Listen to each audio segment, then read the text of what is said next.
ଗାଇ ମନ ତାଳେ ତାଳେ ନାଚ ରେ ଯେତେ ସବୁ ଭୟ ତୋର ପଡ଼ିଯିବ ପଛରେ ପଡ଼ିଯିବ ପଛରେ।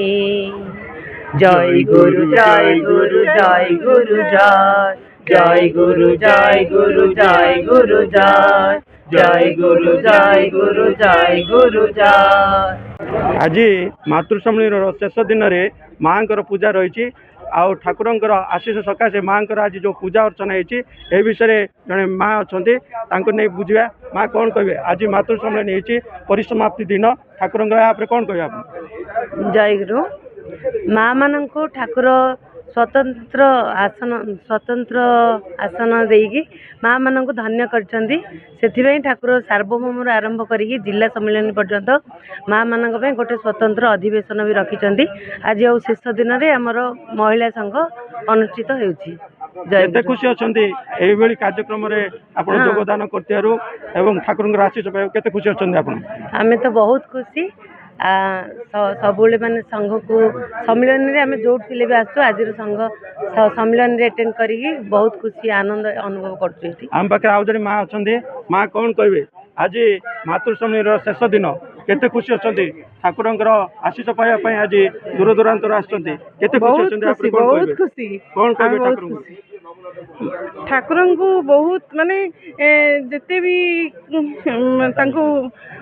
जिते बाधा विघ्न आसू आम आमर माँ मानकर आध्यात्मिक उन्नति ठाकुर यही जो महिला संघटा आमको करने आम बहुत ठाकुर पाखे चिर ऋणी सबुबले ठाकुर प्रार्थना करुचु प्रभु आमको केमिति भक्ति मार्ग रे ही नियंतु यही जो जगतर कल्याण हो आउ सांसारिक संसार जो आम सांसारिक जीवन अच्छी एडा केमती आम सुखरे आउ भक्ति मार्ग रे ही जीवु आ सुखरे कटेबू एडा ही मु ठाकुर पाखे प्रार्थना करे आ बहुत खुशी लगुच जे आज आमर महिला संघ अच्छी एणु आम समस्ते माँ माने सकाळु उठी भोर राति 3टारू स्नान करी आमे समस्ते ठाकुर आरती ये सब बर्तमान मुझे चंदन समस्त को लगौची अर्पण करुच्ची माने बहुत भल लगुच एठी आसिकी मु आसी ब्रह्मपुर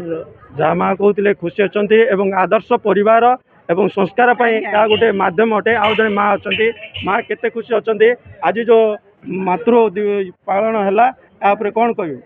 जय गुरु जय गुरु जय गुरु ठाकुर महिला मान अशेष अशेष आशीर्वाद अच्छी अशेष आशीर्वाद अच्छी से ठाकुर रखिंट सम्मिलन में महिला दिवस गोटे रखिंट ठाकुर बिना आशीर्वाद से किसी हो पारनी ठाकुर आशीर्वाद आम मान पाखे अच्छे अच्छी से ठाकुर को बहुत बहुत धन्यवाद एति कहूँ आमर ये जिला सम्मेलन ठाकुर आशीर्वाद प्रथम थर पर सुरुखुरु ठाकुर आशीर्वाद सुरुखुरु से ठाकुर पाखे मोर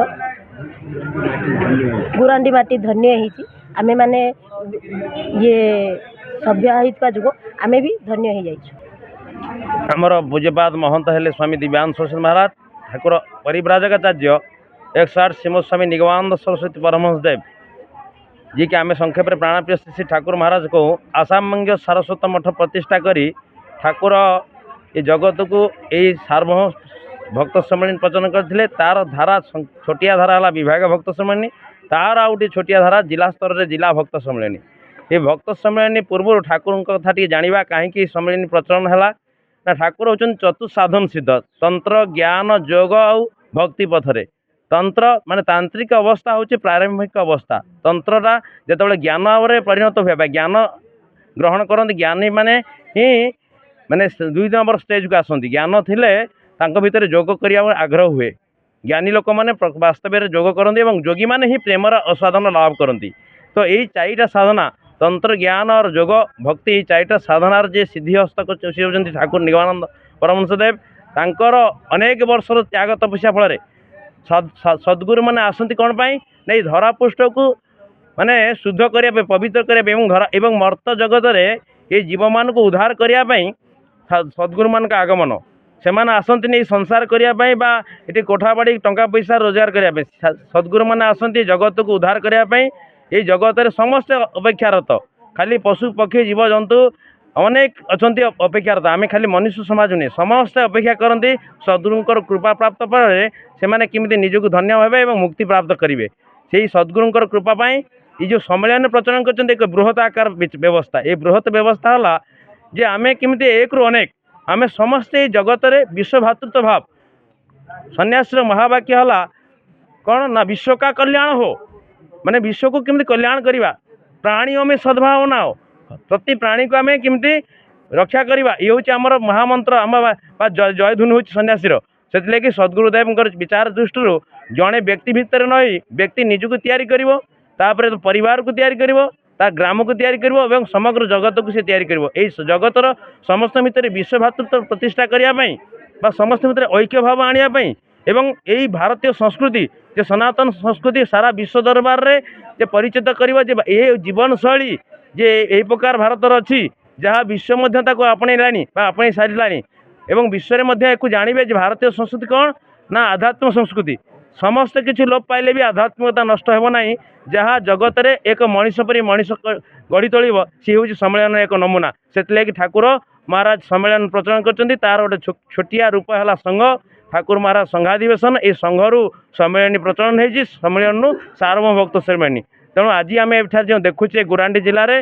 में एठारे आमर गंजाम गजपति जिलार अभिभक्त जिला भक्त सम्मेलन 77तम एटा चली आगामी वर्ष 78 हम ए बहु साधु सन्त आसते पूज्यपाद महंत महाराज नेतृत्व में पौरोहित ये कार्यक्रम परिचालन है आज महिला सभा ठाकुर एकाधार चिंता कर माँ मानक विकास कहीं मातृदेव भव वेदांत कौच मातृदेव भव पितृदेव भव आचार्य देव भव अतिथि देव भव कहीं माँ थिले ही तापर जानिबा प्रथम माँ को सम्मान दिखाई माँ पिला शिक्षा करे माँ पाखर समस्त किसी तो माँ पर आसिले बापा परिवार मुख्य हेले बापा एवं तापरे अतिथि जेते अतिथि मानकर सेवा करिया शिखिबो कोठी ना माता पिता पाखर ये समस्त ज्ञान कौट पाइला ना आचार्य वर्तमान भारत वर्षर सांप्रतिक अवस्था जहाँ अच्छी मनीष दिन को दिन तलू को चली जाउछि अधोगामी हो धर्मरू विच्युत हो तेणु मनीष को मनीष भाया तैयारी करवा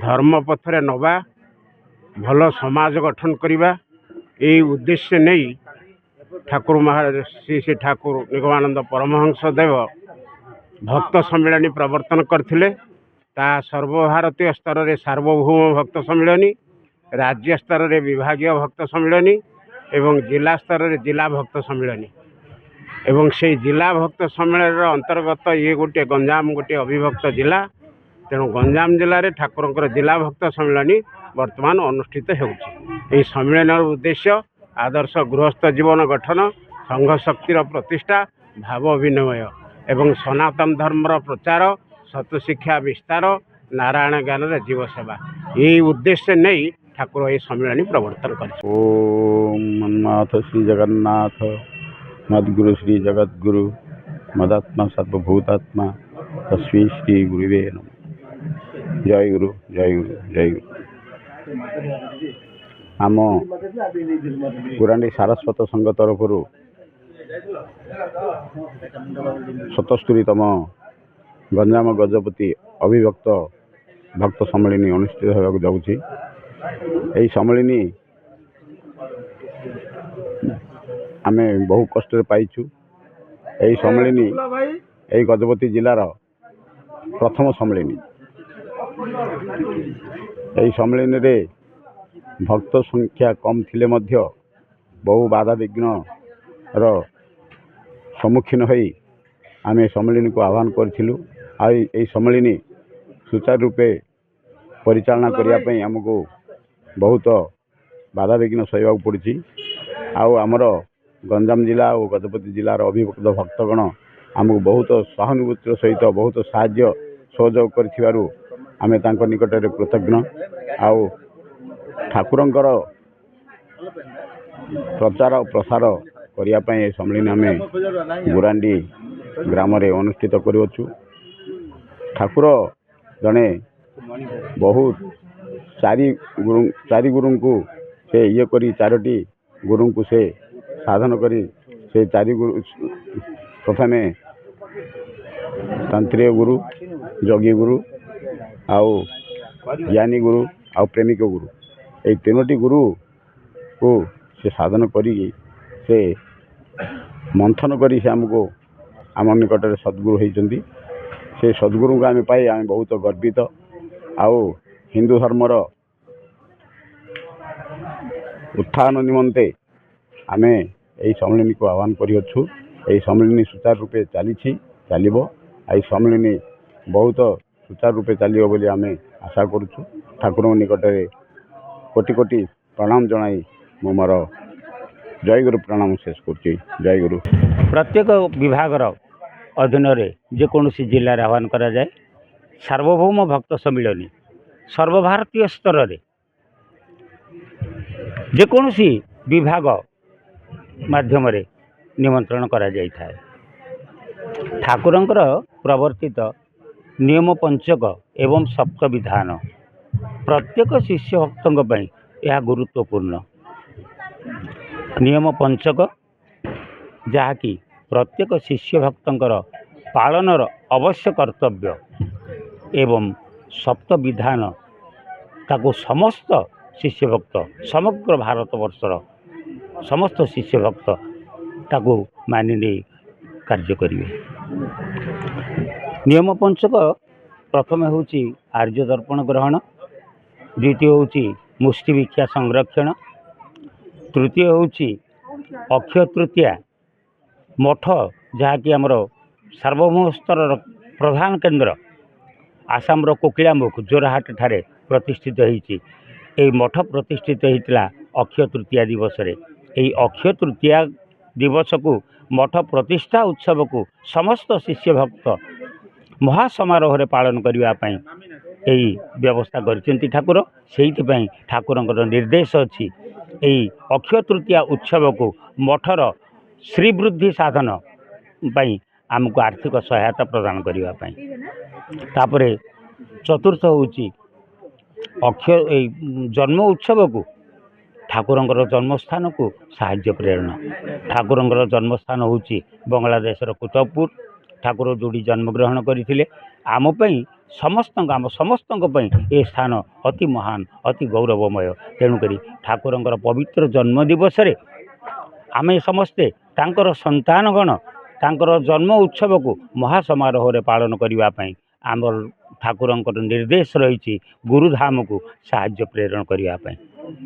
ଆଉ ଶେଷ ହେଉଛି ସାର୍ବଭୌମ ଭକ୍ତ ସମ୍ମିଳନୀରେ ଅବଶ୍ୟ ଯୋଗଦାନ। ସାର୍ବଭୌମ ସମ୍ମିଳନୀ ଆମ ସମସ୍ତଙ୍କ ପାଇଁ ଗର୍ବ ଆଉ ଗୌରବର ବିଷୟ। ଏହି ସମ୍ମିଳନୀରେ ସମସ୍ତଙ୍କୁ ଯୋଗ ଦେବା ପାଇଁ ଠାକୁରଙ୍କର ନିର୍ଦ୍ଦେଶ ରହିଛି। ସମ୍ମିଳନୀର ମୁଖ୍ୟ ତିନିଟା ଉଦ୍ଦେଶ୍ୟ ହେଉଛି ଆଦର୍ଶ ଗୃହସ୍ଥ ଜୀବନ ଗଠନ, ସଂଘ ଶକ୍ତିର ପ୍ରତିଷ୍ଠା ଏବଂ ଭାବ ବିନିମୟ। ଆମମାନଙ୍କୁ ସମସ୍ତଙ୍କୁ ଆଦର୍ଶ ଭାବେ ଆମର ଗୃହସ୍ଥ ଜୀବନକୁ ଗଠନ କରିବାକୁ ହେବ। ଦ୍ୱିତୀୟ ହେଉଛି ସଂଘ ଶକ୍ତି ହିଁ ଏହି କଳିଯୁଗର ପ୍ରଧାନ ଶକ୍ତି। ସଂଘ ଶକ୍ତି କଳଉ ଯୁଗେ ହୋଇଛି। ସେଥିରେ ଆମେ ଗଞ୍ଜାମ ଜିଲ୍ଲା ଭକ୍ତମାନଙ୍କ ପାଇଁ ଆମେ ଋଣୀ। ଆଉ ସେମାନଙ୍କ ଠାରୁ ଆମେ ଅନୁପ୍ରାଣିତ ହୋଇଛୁ ଆଉ ଶିଖିଛୁ।